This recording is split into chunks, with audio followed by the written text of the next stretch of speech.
Thank you very much. I appreciate it. Thank you everybody for coming today. So Adam Marsh, I'm the president at Ledge Inc. We're a manufacturing and consulting services firm. We're located out South Central Pennsylvania, but we service companies all across the country.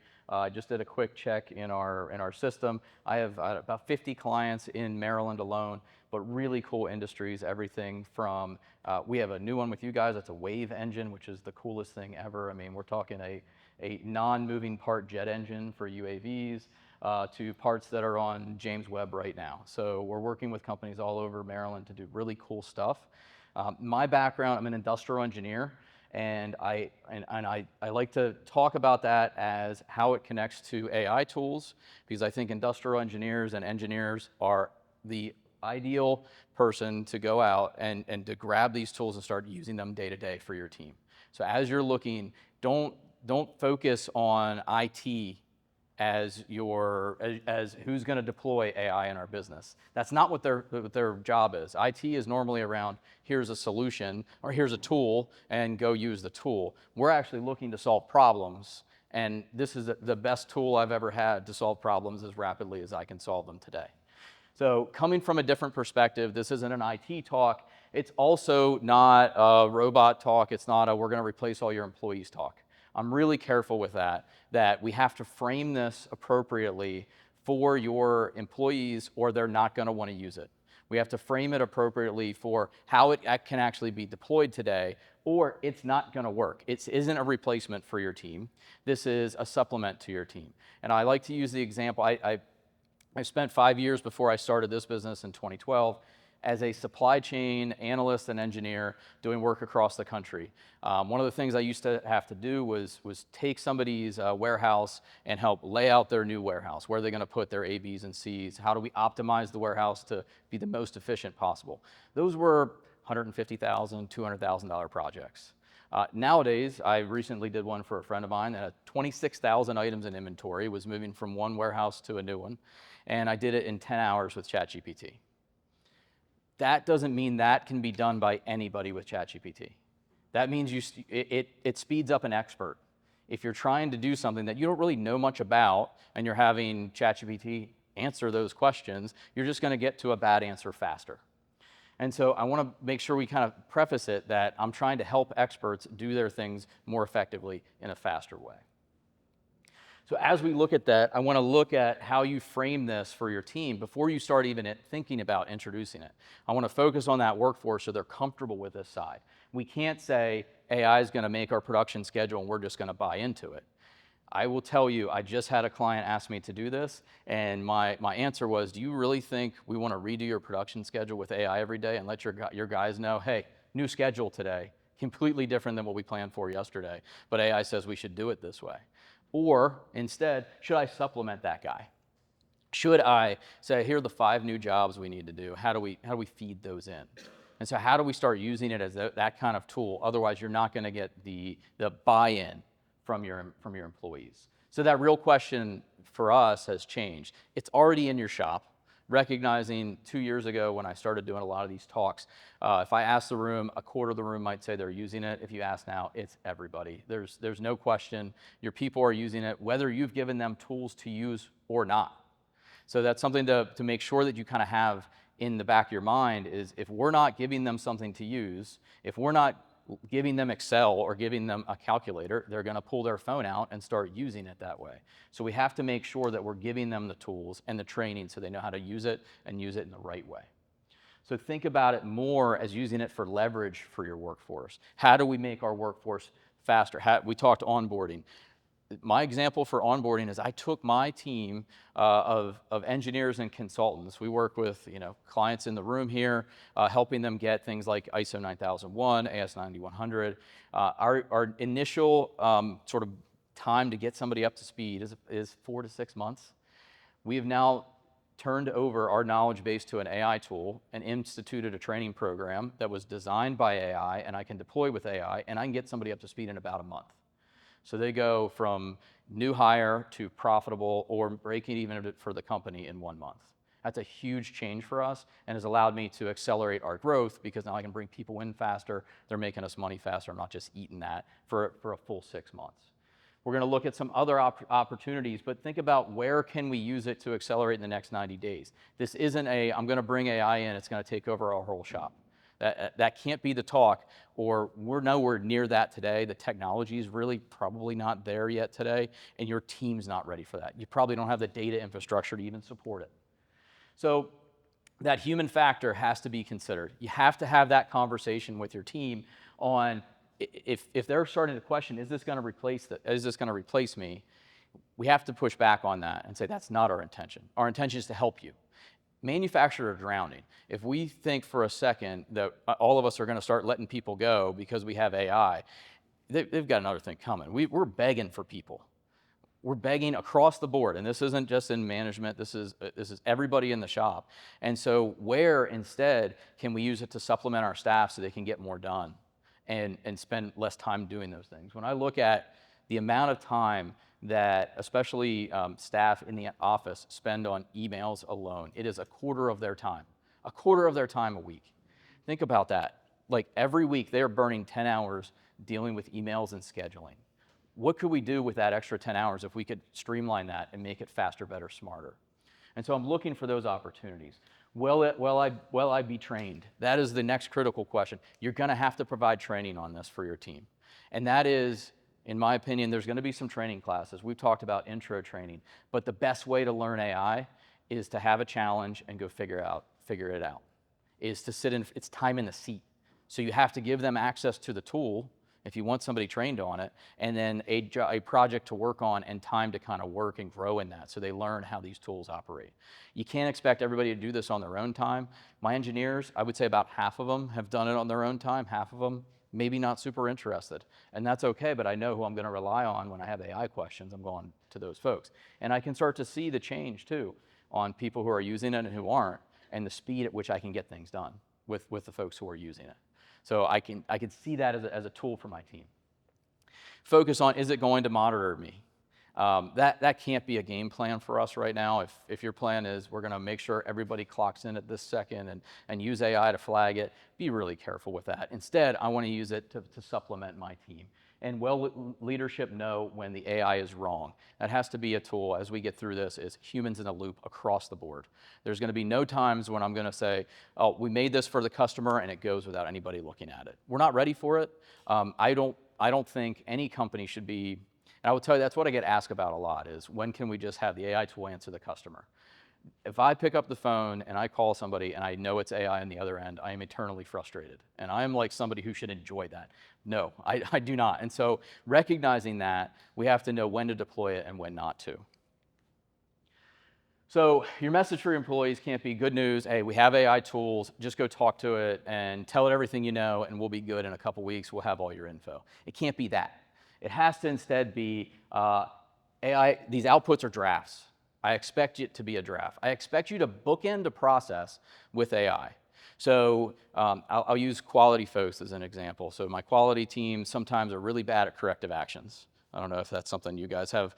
They're really bad at writing corrective actions. They can't write a problem statement, and they often know what they need to do to fix it, but they can't write it in a way that the customer or the auditor is going to be happy with. And so instead, I let AI help guide them on the front end. Let AI help write that problem statement. Let AI help give them maybe a first pass at that 5 why, at that root cause analysis. And then I expect the engineer, I expect the quality folks to put their spin on it in the middle. And then I ask AI on sort of a whole new chat to say, hey, check this, make sure I'm not missing anything. And so think about bookending your processes with AI and using that human in the middle of the process. So we do this right now with accounting firms. So they're doing it on, say, an intake of documents to say, do we have all the documents that we requested from this customer?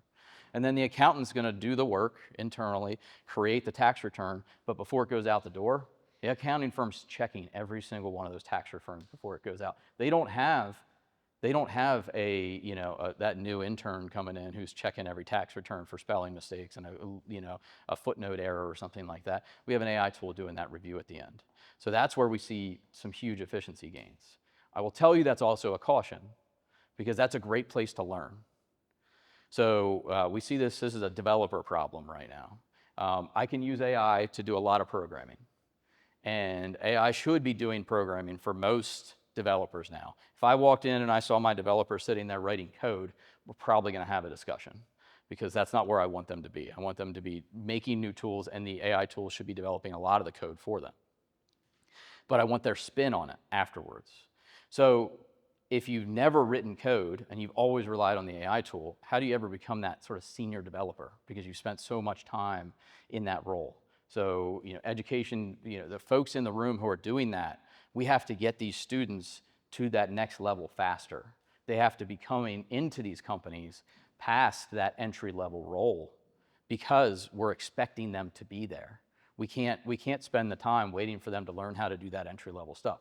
I can pair this maybe to think about going back to your math classes. You don't start with calculus. We have to build them up to that, and the schools are going to have to do that with the degrees and the things that we're asking people to come into. So I see schools having to spend more time doing prep training and things like that to kind of get our kids more ready for the workforce in the job that they're going to have. Maybe a little less broader on scope and a little more focused on that job that they're going to get into. So I like to kind of translate that. If we start with AI writes all our corrective actions, it's like, no. AI is going to structure it for you. AI is going to help guide you on that. And quality still owns that response. I expect a human to own every response if we're going to use that as an answer across the board. If AI does the training for new employees, no, it's going to create our training materials, but the supervisor has to make sure they're competent. We talked at our table, we do a lot of audits, help companies get ready for things. And so one of the things I have done is I have an AI tool that created an entire company for me, all the documentation set, and that is what I train my team on, because I have Easter eggs hidden throughout that I want them to be able to find while they do an audit. They can talk to an AI tool and ask it questions, ask it to pull things up, but I actually like to be there during that process and interview them. Like I'm the customer, I'm the one that they're coming in to audit, and I want to see how they interact. That tool is built in a day, maybe a couple hours. I've got that built and ready to go. Those things are invaluable for how my company runs. And I built those using all my old trainings. I just said, hey, I've done all this training, I've got all these PowerPoints, all this stuff, let's build it together. And using essentially ChatGPT to do that build. We're going to talk about sort of AI logs, that tribal knowledge. As we look at that capture, we have to be really careful, because we have a silver tsunami coming that we all have to be worried about. And what are we going to do to address that their data and their knowledge is going to leave the company? And that is really what's keeping that company together often. And so there's a lot of in-house knowledge. We're going to hit that here in a second. So I like to start with it, and this is where most companies need to start. The first project you work on shouldn't be, AI is going to interact with our ERP system and start doing stuff. It needs to be really broad. It needs to be, really tight, really smaller scope, so you get that win. And so I'm looking for these pieces. If it doesn't do one of these things, why are we doing it? I want to be very careful that as we pick a potential project, we're focused on it hitting one of these things. Does it save us time or money? Right? Are we going to get better answers out of it? If it's not doing that, why are we doing it? And so that has to be the first question, because there's a lot of cool stuff it could do. And if you're just using it for cool stuff, which is where everybody's at right now, you're going to get stuck in just pilot program after pilot program and nothing that's really adding value to the company. If you look at these companies who are struggling right now, it's ones that are being led, the AI programs that are struggling are ones that are being led by maybe somebody in IT, maybe that young engineer that you guys were talking about that thinks AI is pretty cool. They don't have the horsepower to go push a project and do the bigger stuff. And because of that, they are just stuck doing the cool thing, but never really pushing it past the finish line to add value. So where I see it helping your workforce first is reading, summarizing, drafting, organizing. This is the stuff everybody's using it for, and that's because it's really good at this right now. We can do the testing to do the next pieces, but use it for the stuff that it's killer at. I like to look at guys doing material certificate. This is the easiest one that we deployed, and the first one that we deployed was companies who are receiving materials, and we have to validate that that material matches the specification. Well, who do I have doing that? I have somebody in receiving inspection who maybe isn't qualified to look at a material cert, who, by the way, is probably the ugliest document I've ever seen. It's got the chemical and physical analysis done on that product, and they probably don't really understand what that means. So we're asking that person to say, yes, this is what we ordered. So instead, that is the perfect tool for an AI bot or an AI agent to say, yep, I know what the specification is, I know what that certificate is, and I can read that and compare them and say go, no go, and give it that opportunity, or give it that kind of read through and push it to the next program. So I will tell you there are companies that are in lower risk areas that can do that and take it as, yep, that's the answer that we want. We also work with companies that are in the defense industry and have to do that same thing. They get material in, and then they have a 3-month lead in until they actually use that material. They're that far behind. But if they didn't check that material early, and then they check it 3 months later, that's when their engineers actually get to it, they're 3 months behind on getting material in now. So we actually do 2 tests with them. We do a receive an inspection, say yes, it's good, and then the second test is an engineer still looks at that, because that's going on a submarine. And I want somebody's eyes on that before it goes on a submarine. So we still keep humans in a loop, but we're really 99% confident that we're good to go before that gets into in-house. I look at opportunities to draft and summarize. As I do this, I spent the weekend at a lacrosse tournament for my son in Philadelphia, and I took my iPad, and I will tell you, I don't work inside of my email anymore. I work inside of ChatGPT that has access to my email, and have it pull up what I need to respond to, help me answer those emails, and then send them all. And I can work so efficiently in that I'm saving hours off my day of writing those emails. And chat, you can say, hey, what emails do I need to respond to today? What did I miss from yesterday? I love asking it, what did I send that nobody responded to that I need to follow up with? Let it dive into your emails and find those things. That's where it's really strong today. So a couple brief use cases is that training and onboarding. Using it to create that role, that job description. You guys talked about hiring. I use a software called Jazz HR to do my job posts because it kind of posts everywhere. I posted for an AI engineer about 3 weeks ago on a Wednesday, and by Friday, I had 600 applications for one job. That's wild. Now, I will tell you, it was really hard to start going through 600 applications because I asked for AI engineers. Every one of them figured out how to make the system say that they live in my town, right? And every resume was perfect, right? It was clearly all done by Claude. Every one of them, and they were all, it's like AI sameness across the board. And so I started working through them, and I got a message on LinkedIn from a graduating master's student at University of Maryland. She said, I am perfect for this job. I've reviewed your company. Here's my resume. I didn't want to get lost in the others. I looked at it, and she's hired. She starts for us next week. So think about like that personal touch meant so much more than all the AI work that the other people did. Like she's got it, and she reached out and did that. So there's still this level of human activity that we have to have as part of that, but it's something that, as I'm looking at the opportunities here, AI wrote the job description. AI helped me figure out exactly how to put the right cost in there so I can find the right person that I want, or figure out how much I should pay this person. It's a new role for us in this AI engineer kind of role. So building that becomes really critical. We're asked a lot right now to help the local schools actually build out their learning platforms. And as we're doing that, think about the learning platforms that they want.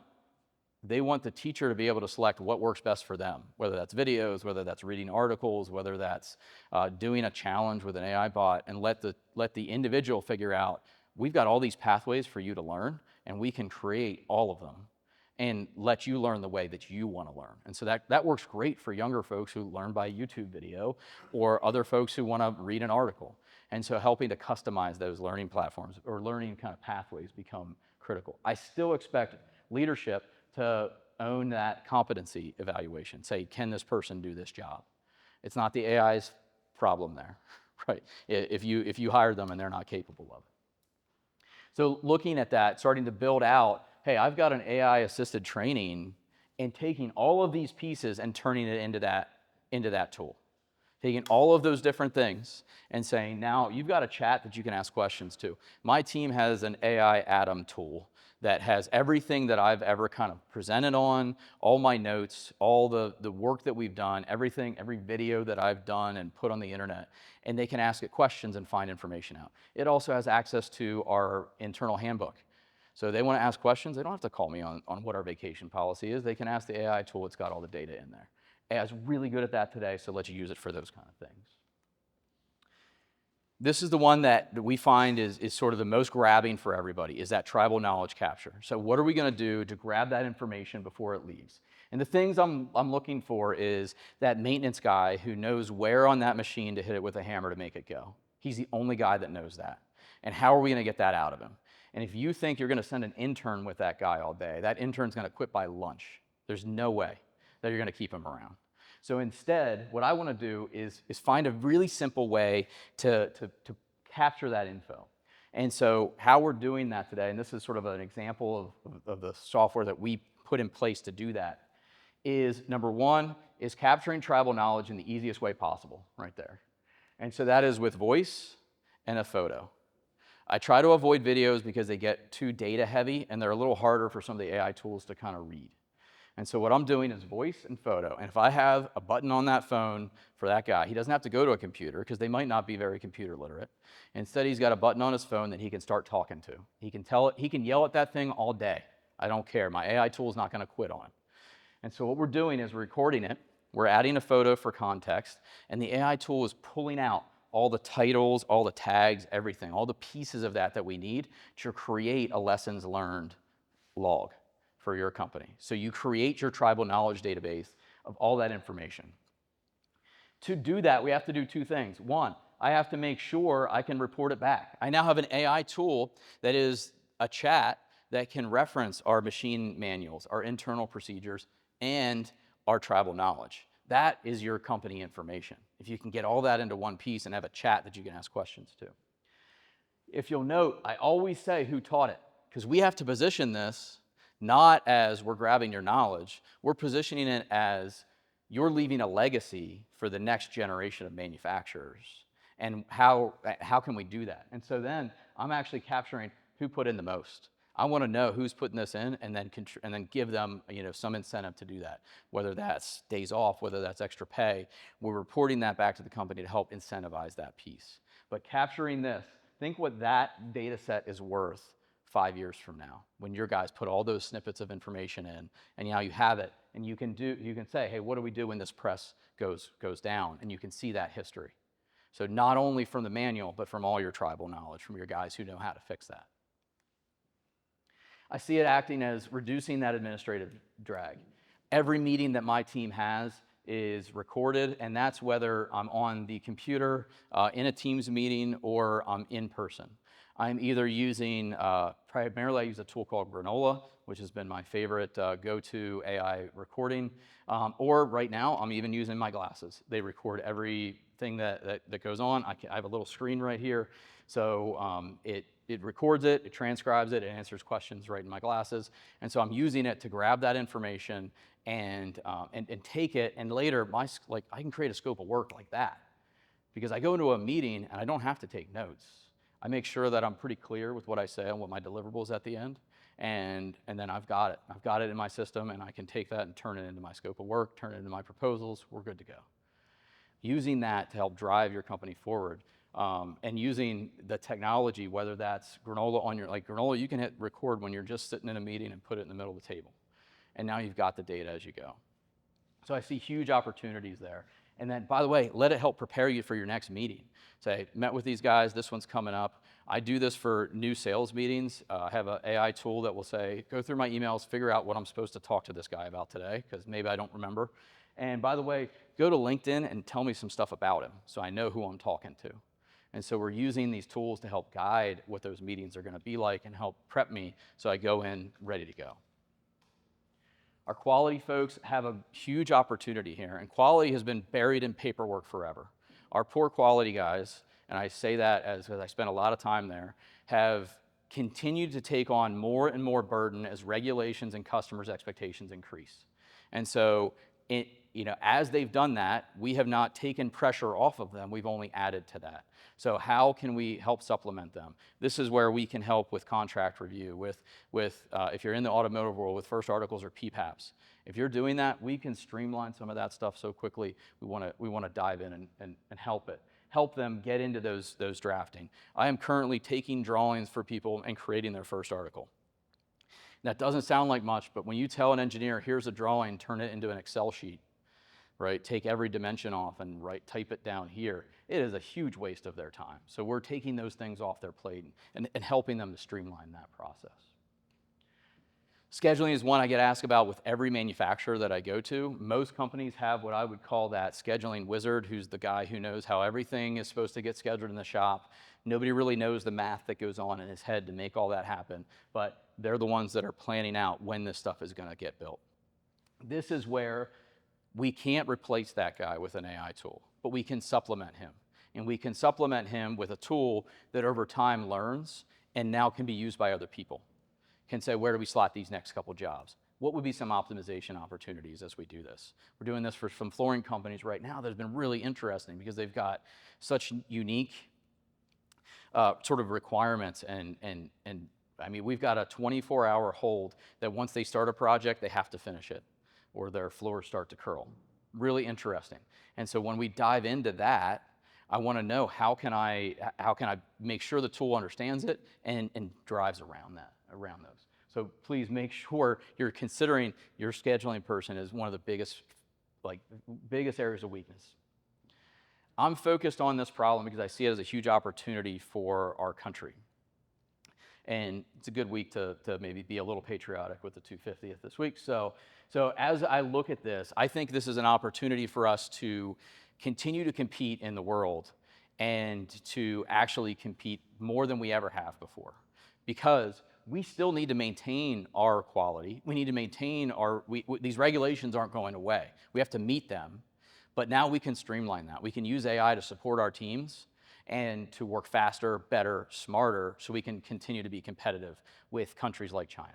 Maryland is in a great shape and is in a great position for this because I see the manufacturing that's coming back to the United States are smaller shops, smaller runs, higher complexity, and that's where AI tools can be a huge help. That's where robotics aren't the biggest help because I can't change my robot all the time. Right? Robots work great in a shop that we're going to make 1 million of something. But when I'm making 2, it doesn't make a lot of sense to support that with a robot, right? And so instead, what I want to do is start using the AI tools to streamline the processes around it. Most companies have spent a ton of time working in their production facility to make it run fast and efficient. They haven't spent time in the office to do that. And because of that, their administrative load and their expense is really heavy there that we could help streamline and make it faster. I see this as building that bridge between our generations. Your comment that there is a missing middle piece between our generation that's retiring and our new generation. Those two are no longer connected, and they don't really know how to communicate. Well, if we can use a tribal knowledge tool to capture that data from that older generation, and now the younger generation can ask a chatbot that question, that becomes a way different way to let them communicate and still work together. So I see opportunities here but we have to teach that fluency. The colleges are trying, they are behind, and I don't know that they know how to teach it. I will tell you schools are behind too, and if we let students just use AI without sort of any guardrails, then they're going to come out not knowing how to think at all.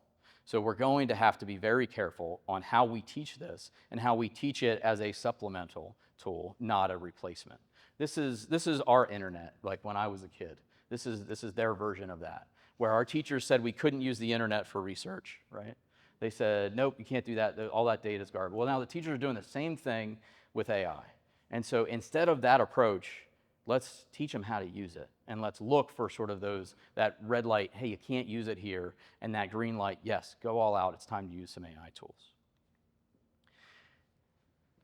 Before we get into any conversation on what tools to use, you have to consider the security implication of what you're using.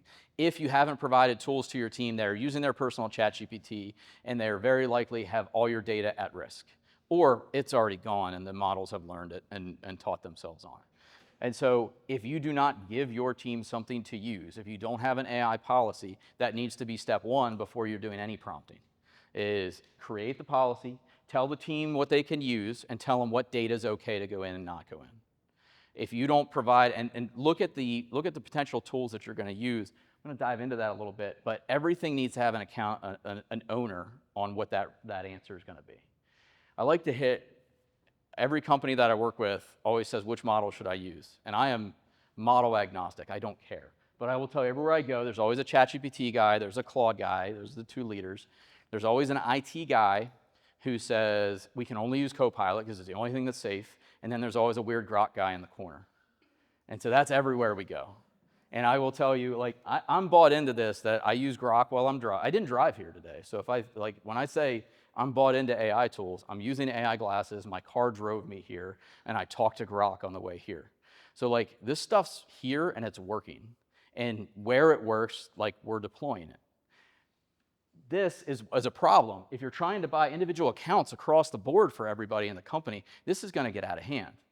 And so instead, what we're looking at is usage-based.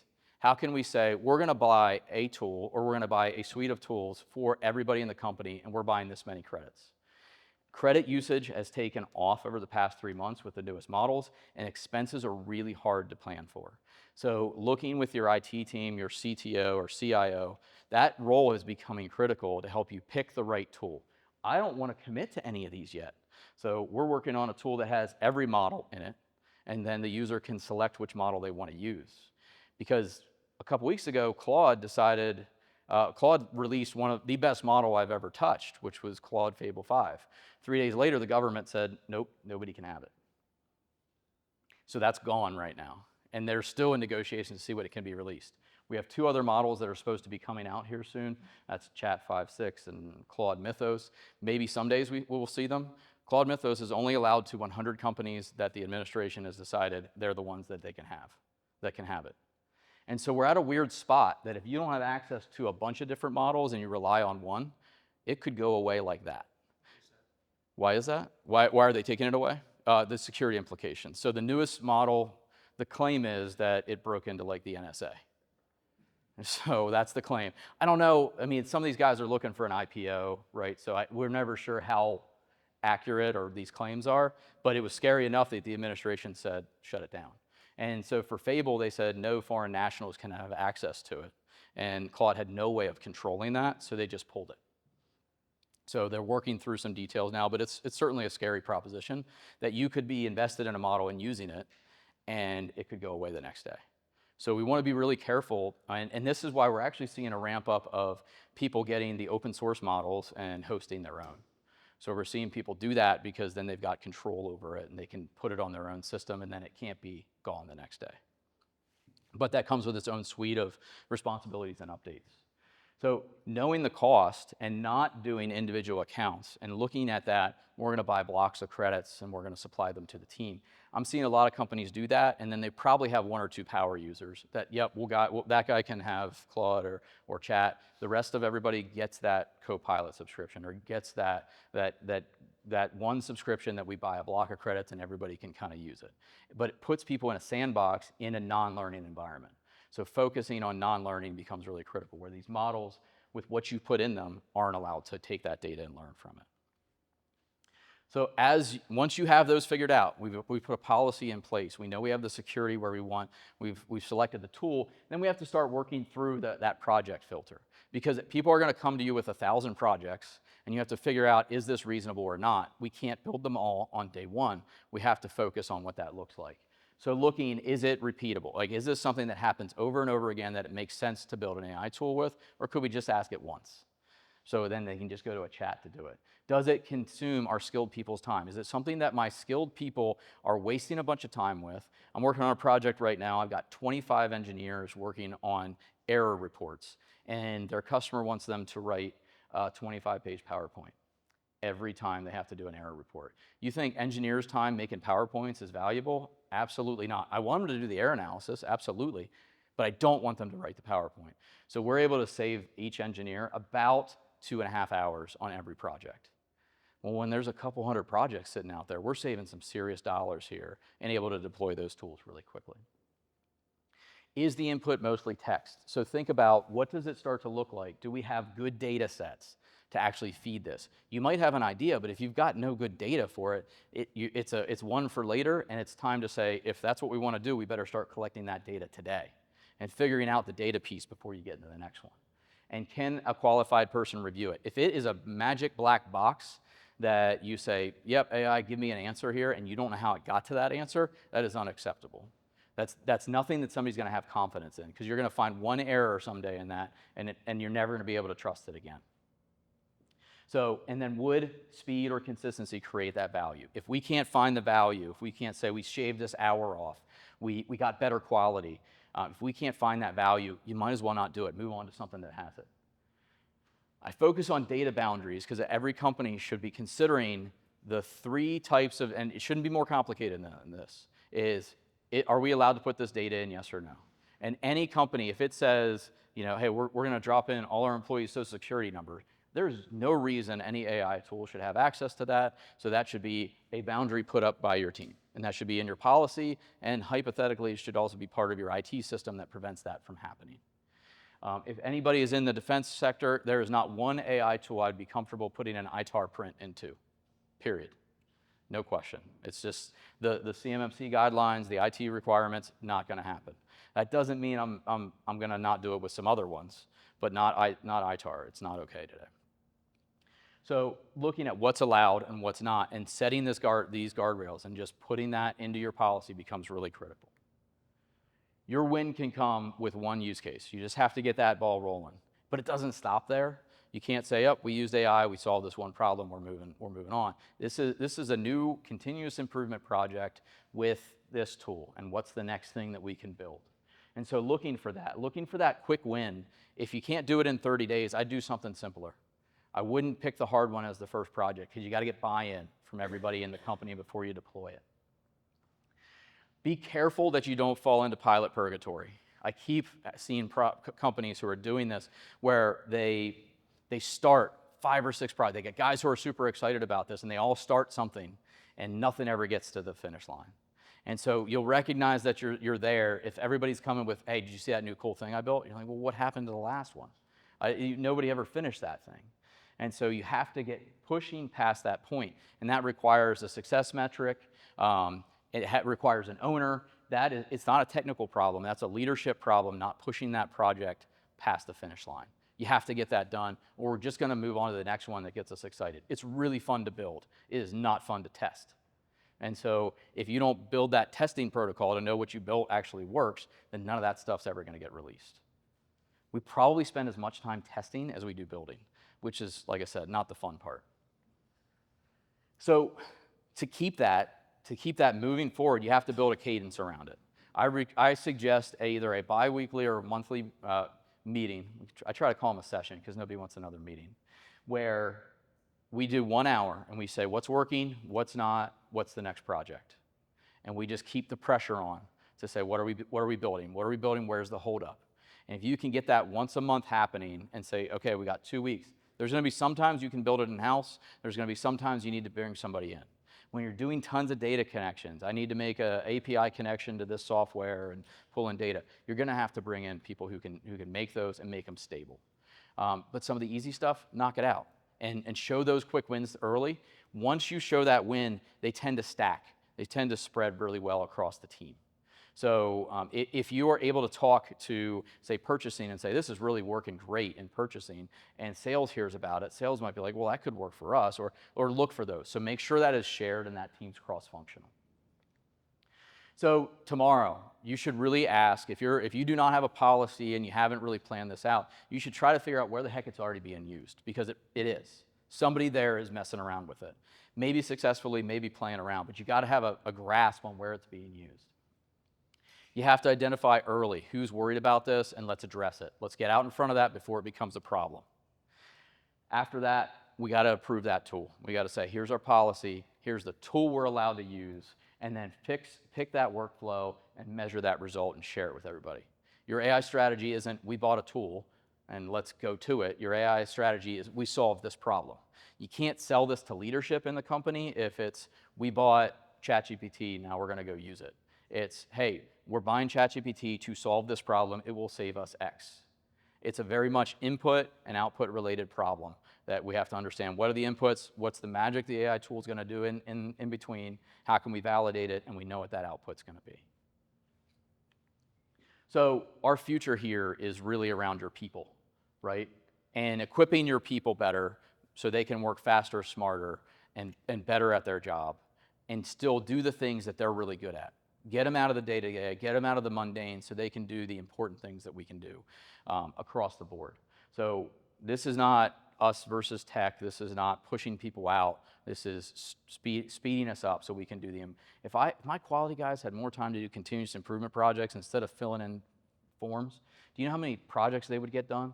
It's intense to see the amount of work they could actually be producing if they had that opportunity. But they don't, because instead they're filling in forms. Well, let's use AI to fill in the forms and use our guys for what they're actually good at. So I'm happy to answer questions. And that is a free AI policy. If you want a sample, it gets you started. I like to keep it very simple. It should be a couple pages. We allow this. Here's the tool. And then if anybody would love, set up a meeting, we work really closely with the MEP and MEPs across the country. They are great partners in helping you find training dollars. And we are always happy to help make that kind of connection.